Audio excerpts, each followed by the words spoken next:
and Krishna Prem.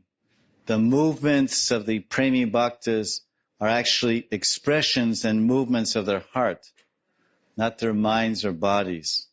So therefore it's told, don't try to understand the movements of the siddhas or the actions of the siddhas, how they speak or how they relate to their ishtadevs or murtis.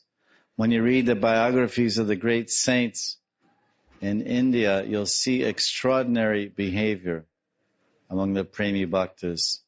Their dialogue, their activities, inexplicable and seemingly irrational or illogical by modern standards or any standard. Because they're on another level. They're on a level of Atma, liberated souls, existing on the level of Krishna Prem. And Prem itself is an energy. It's the internal energy of Krishna.